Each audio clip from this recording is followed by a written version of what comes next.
Two competing draft resolutions on Venezuela have again pitted the United States and Russia against each other in the UN Security Council. In the first draft, Washington is seeking Council support in expressing deep concern about human rights in the country while calling for the delivery of humanitarian aid to be facilitated in the entire territory of Venezuela.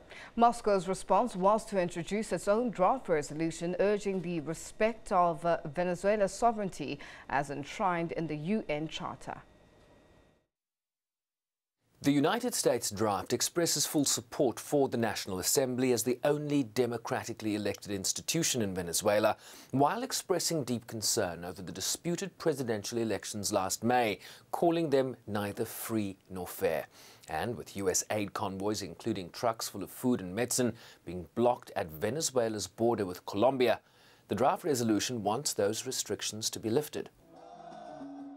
Washington has worked to build an international coalition of support against the incumbency of President Nicolas Maduro, with nearly 50 countries, mainly from Europe and the Americas, recognizing opposition leader Juan Guaido as interim president.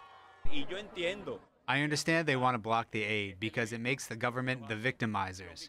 It makes them almost genocidal. Those who are in the Supreme Court today on Barrett Avenue said they've declared humanitarian aid unconstitutional. Just imagine declaring Venezuela's right to life unconstitutional. I think this is obviously not acceptable. President Maduro's government has denied there is a humanitarian crisis, blaming the dire economic situation on sanctions. And given opposition within the Council from Russia, China and South Africa, among others, it would appear that the US draft has little chance of success. The UN has also warned that aid deliveries be devoid of any political considerations. How can we know if people are starving or not? Just stay at the border with Colombia and look who's coming in Colombia. 1.2 million people just last year. 1.2 million people were coming, starving from Colombia with no money, no food, no medicine. Then there's no question, whatever the numbers are, yes, of course, that's a crisis in the country. Yes, of course, people need all the UN system, need the food, need the education, need the medicine.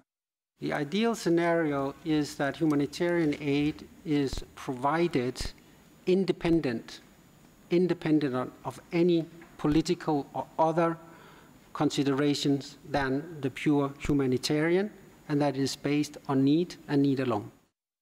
Russia's competing draft urges all member states to fully comply with the UN Charter, lift all unilateral sanctions, calls on all parties to respect the sovereign choice of the Venezuelan people, while encouraging the immediate start of an inclusive political dialogue in the country.